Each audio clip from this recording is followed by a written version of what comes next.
अरे बच्चे तो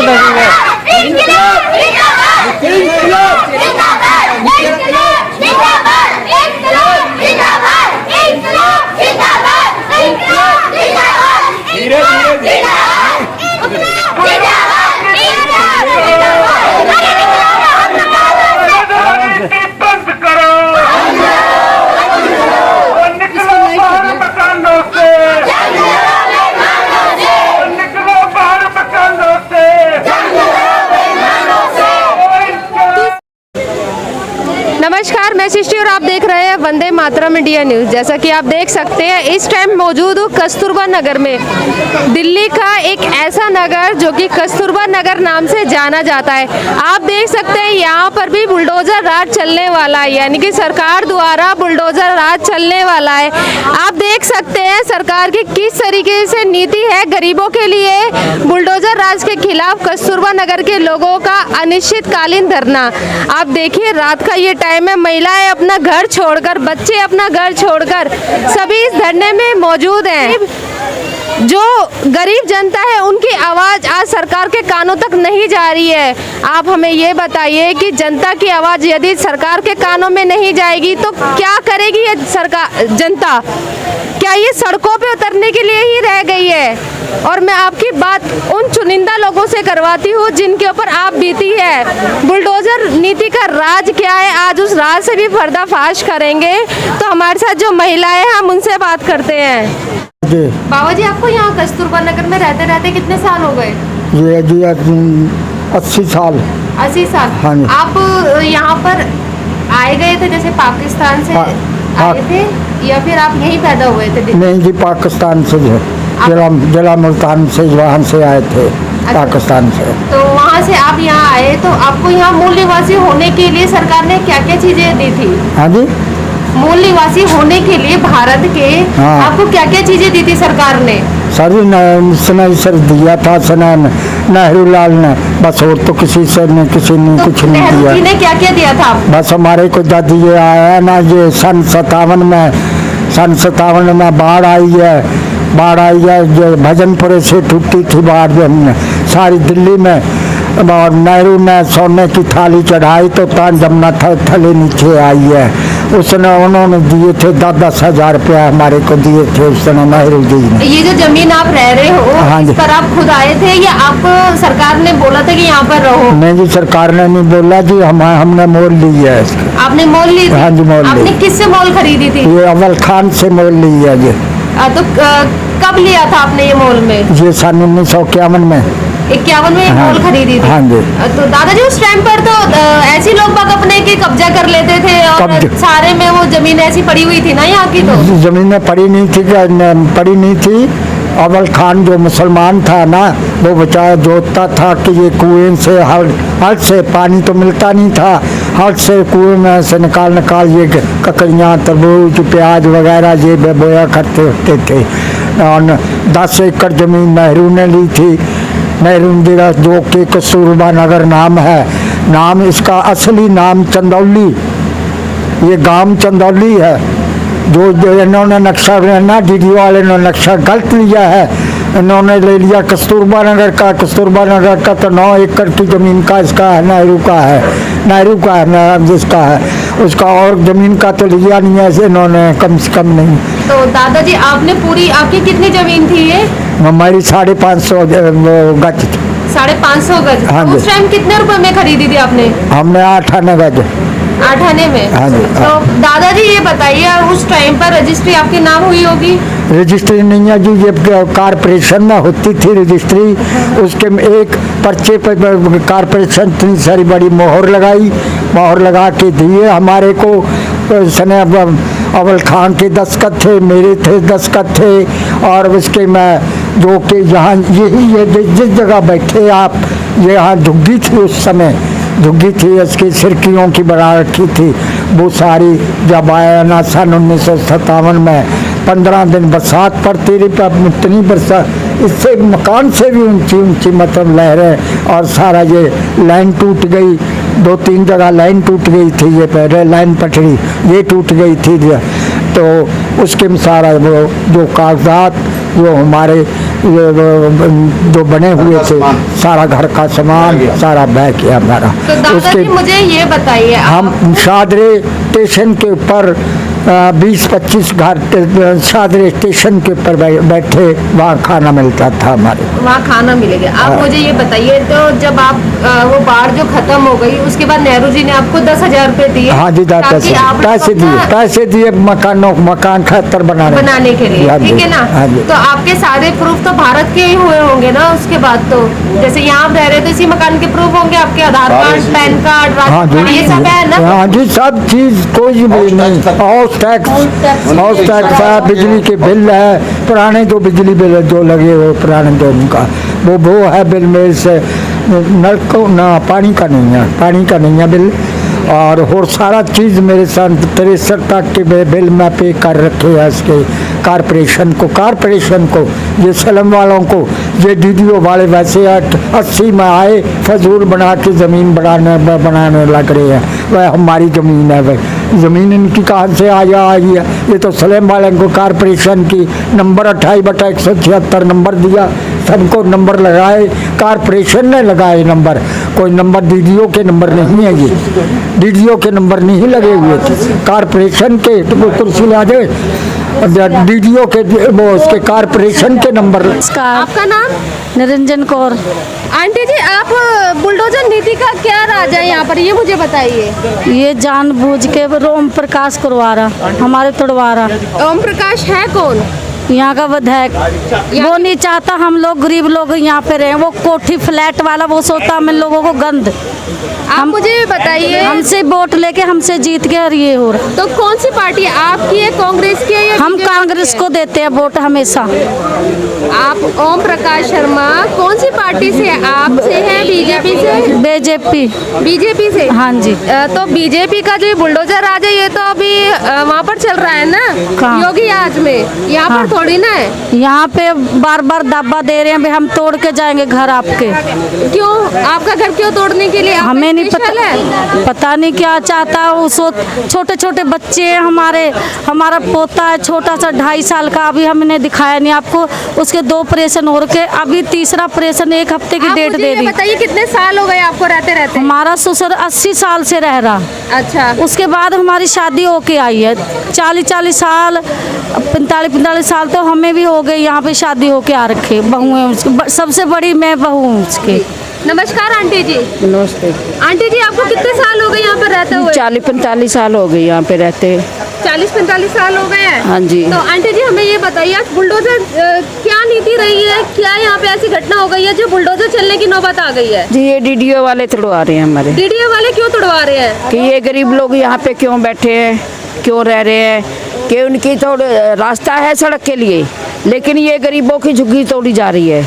तो कि यहाँ पे कोई गरीब गुरबा ना रहे, क्यों उनकी शान कम होती है गरीब गुरबे रहने से। इसी वजह से आप लोगों को हटाया? हमें बहुत परेशान है फ्लैट है और इसीलिए आपको हटाया जा रहा है? हाँ जी, यहाँ से रोड निकालेंगे, जो सीधा रास्ता है रोड का वहाँ से नहीं निकालेंगे, यहाँ से निकालेंगे रोड। तो यहाँ के विधायक से आपने शिकायत की थी इस मामले में? ओम प्रकाश कोई सुनाई नहीं करता। ओम प्रकाश शर्मा नहीं जी, वोट लेने के लिए तो झुक जाता है, और जब गद्दी मिल जाती तो आसमान पे चढ़ जाता है। जी। आप मुझे ये बताइए, यहाँ पर सबसे पुराना मकान जो है उसके बारे में बताइए, कितने साल हो गए हैं? कम से कम उसको 70-80 साल हो गए, 70 के करीब। 70-80 साल हो गए हैं? हाँ जी। तो आप मुझे ये बताइए, अगर सरकार ने आपका बुलडोजर राज चलाने की नीति अपनाई है तो उसके बदले में कुछ और दे रही है? नहीं जी, कुछ भी नहीं दे रही है, मुआवजा वगैरह कुछ नहीं दे रही? मतलब ही नहीं है जी, कोई नाम ही नहीं लेता, कह रहे कुछ नहीं मिलेगा। जो हमारे तो कमाने खाने वाले भी नहीं है, वो भी सब खत्म हो गए, हम तो अकेली जान है, एक बेटा है या नहीं? सब प्रूफ है। अच्छा बहन जी, आप बताइए, आपको कितने साल हो गए यहाँ पर रहते? मुझे 32 साल तो मेरी शादी को हो गए हैं, लेकिन जब हमारे पिताजी, हमारा होल टैक्स भरा हुआ 1961 का जी, होल टैक्स भरा हुआ, सब पुराने कागज है हमारे। अच्छा। हमारी 16 फैमिली है। 16 फैमिली है हमारी। आप मुझे बताइए, जब 1961 का आपका हाउस टैक्स भरा हुआ है, हाँ जी, तो आपकी ये जमीन डीडीए में कैसे आ गई? जब डीडीओ का जन्म भी नहीं था, जब से हमारे ससुर यहाँ बैठे हैं, डीडीओ तो उस टाइम पे कोई नाम निशान नहीं था। ठीक है। लेकिन हम लोग ओम प्रकाश शर्मा है, उसके पास हम लोग गए, उन्होंने एप्लीकेशन हमारे से ले ली, लेकिन उन्होंने साफ मना कर दिया, हम आपके लिए कुछ नहीं कर सकते, हमें जवाब दे दिया। लेकिन जब से ये कॉलेज बना है तो कह रहे कि हम रोड निकालेंगे, लेकिन हमने बोला कि रोड ये गरीबों के बीच में से निकलेगा, नहीं, रोड तो जो शिवम क्लब पीछे बना हुआ है, वहाँ से पहले नपाई वहीं से हुई थी, तोड़फोड़ वहीं से हो चुकी थी, दीवार आधी उनकी लेंगे आधी हमारी बोला था उन्होंने, लेकिन हम लोगों ने मना कर दिया। उन्होंने क्या करा कि ओम प्रकाश को साथ में लिया, ओम प्रकाश को उन्होंने फाइल बना के आगे दे दी, उनकी तरफ हो गए, हम गरीबों के लिए परेशानी खड़ा कर दी। मैडम आप साफ साफ ये कह रहे हो कि बिल्डर ने मिलकर एक हाँ जी। विधायक के साथ ये सारी घटना को हाँ जी। आप ठीक है जी हाँ जी, हम लोग गए थे ना, हमने खुद देखा, कम से कम यहाँ से 300 औरतें गई थी कि हमारी सुनाई होनी चाहिए, लेकिन पहले तो वो लोग कह रहे थे हाँ जी आ रहे हैं, लेकिन बाद में उन्होंने बोला कि वो किसी काम से बाहर चले गए। देखा कि इतनी पब्लिक आ रही है, जब हमारा एमएलए है तो उसका फर्ज है, जब कॉलोनी को गिराया जा रहा है, गरीब गरीबों को, जब आप वोट लेने के लिए आते हो सबसे पहले आधार कार्ड मांगते हो।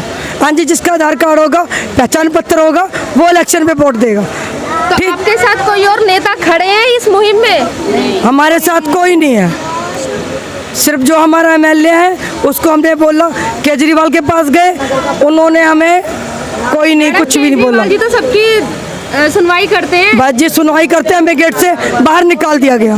हम लोग कम से कम 400 औरतें गई थी यहाँ से। क्यों? वो तो अपनी बहनों का बहुत ध्यान रखते हैं, जब तो वो बसें फ्री, राशन फ्री, ये सारी चीजें बस यही फ्री कर रहे हैं, लेकिन अब ये जो घर जा रहे हैं ना, ये गरीब गरीबों से ये नहीं बनेंगे, ये बिल्कुल कनक काट दी उसके अंदर से, जो गेहूँ मिलती थी वो भी आधी कर दी उन्होंने। क्योंकि हम लोग कह रहे हैं जो अब तक हमने ये घर बनाए हैं छोटे छोटे कमरे, तो आगे हमारा बुढ़ापा आ गया, आगे हम क्या करेंगे, हम कुछ भी नहीं कर सकते हैं।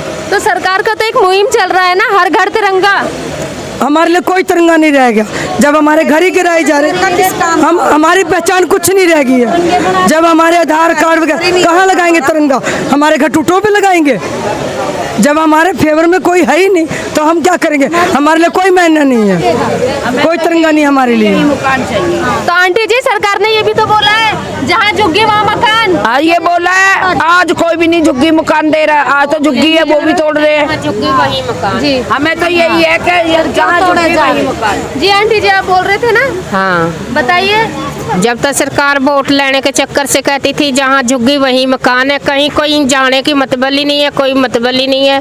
अब हमने तो कोठियों में बर्तन मांज के कैसे कैसे करके घर बनाया, अब थोड़ी बनेगा हमारे से घर, हम तो इसी में गुजारा करेंगे। अब किराया देंगे कि कमरा लेंगे किराए पे, हम बहुत परेशान हैं। 3 फैमिली हैं, 10 जने हैं घर में, कहाँ से ले आएंगे, कहाँ लेके जाएंगे इनको। हम तो रोड पे बैठेंगे, तंबू तानेंगे, वहीं बैठेंगे। वहाँ से भी आप लोगों को हटा दिया जाएगा आंटी जी, ये भी सोच लीजिए। क्या करेंगे फिर, कहाँ जाएंगे? क्योंकि ये एमएलए की कोठी पे जाके बैठ जाएंगे, एमएलए की कोठी पे जाके बैठ जाएंगे, वहाँ पे एमएलए की कोठी पे बैठ हाँ, जाएंगे। ओम प्रकाश शर्मा के। जब अभी उन्होंने आपके लिए कुछ नहीं करा तो आप उनकी कोठी पे जाके बैठ के करोगे क्या? कुछ ना कुछ तो करेंगे, रोएंगे, पिटेंगे, हलकारे देंगे, उसके नारे देंगे, कभी तो सुनाई करेगा वो हमारी। जब उसकी सुनाई हम करते तो हमारी वो नहीं करेगा। जब तो वोट लाने के लिए बहन बेटी बनाता, आज कुछ नहीं है, आज ओम प्रकाश का कुछ भी नहीं है। जब तक कहते बीबी जी, बहन जी, बहना जी बाहर निकलो, माता जी भी, माता जी, भाई जी, आज कुछ नहीं उसको दिख रहा। आज वो गंजा अंदर लेटा हुआ है जी, आज वो गंजा अंदर लेट गया वोट लेके। हम कहाँ जाए, हमारे तो कोई कमाने वाला भी नहीं, जो कमाया खाया वो हमने यहाँ लगा दिया, अब कहाँ जाएंगे। उसके लिए रोने के लिए आंसू भी नहीं है, अभी जो उस पे रोल है।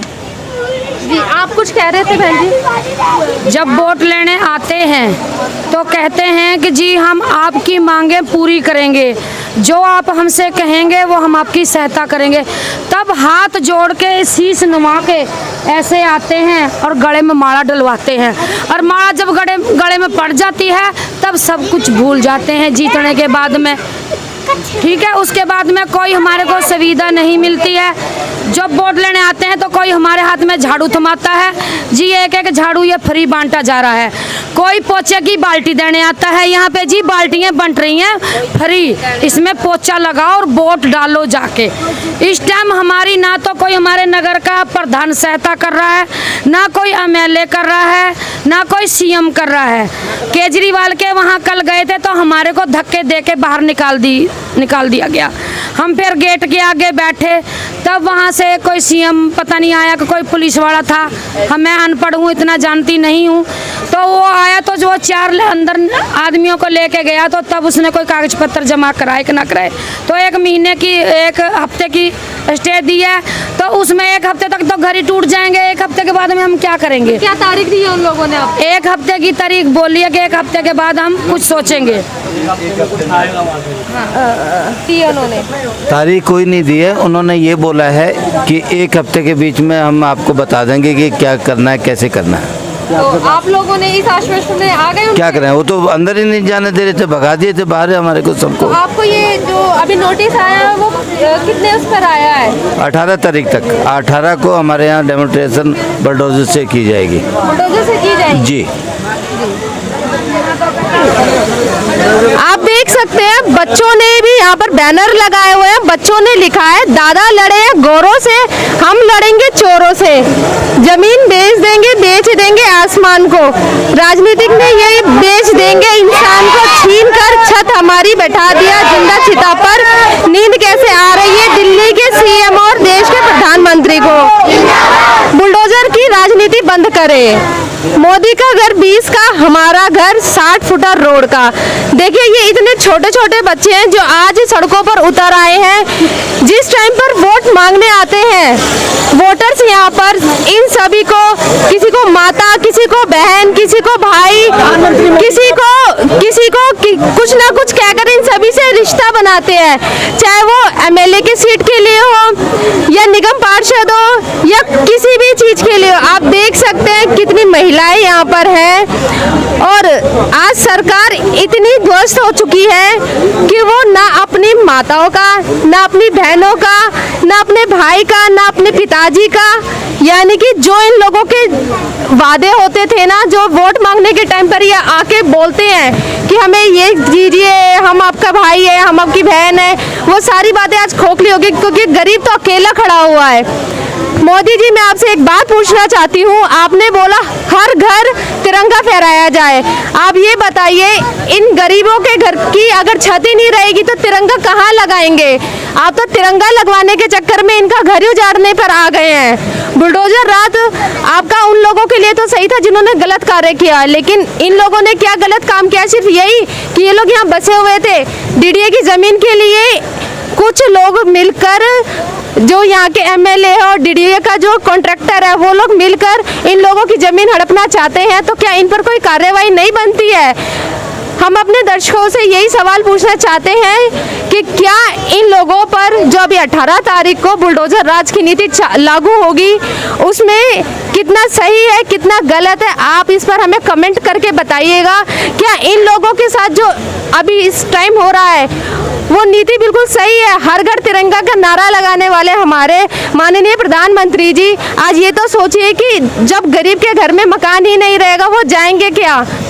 इतने छोटे बच्चों को लेकर खाएंगे, कमाएंगे, ये तो फिर रोडों पे आ जाएंगे। यानी कि जो आपने बोला था झुग्गी जहाँ वही आवाज़, लेकिन आप लोग तो इनका आवाज़ ही ख़त्म कर रहे हो। CM साहब, हम आपसे भी पूछना चाहते हैं, आपने बोला था कि मेरे राज में हर किसी को घर मिलेगा, लेकिन आपके राज में तो यहाँ जनता सड़कों पर आ गई है, आए दिन के मोर्चे निकलते हैं। आप लोगों से सिर्फ हम यही कहना चाहते हैं, गरीबों की सुनो, अपना वोट बैंक पाने के लिए इन गरीबों के लिए बलि मत चढ़ाइए, क्योंकि वोट बैंक आपको इन गरीबों से ही मिलती है। झुग्गियों में ही आप लोग आते हैं, जो अमीर होते हैं उनसे आप लोग डोनेशन लेकर अपनी संस्थाओं को तो आगे चला लेंगे, लेकिन आगे आप लोगों की ये जो जितनी भी नीतियां हैं ये आप बोले, आपका राज अब फिर आगे नहीं चलेगा। तो मैं सृष्टि, कैमरामैन मोहित के साथ, वंदे मातरम इंडिया न्यूज़ से, जय हिंद, जय भारत।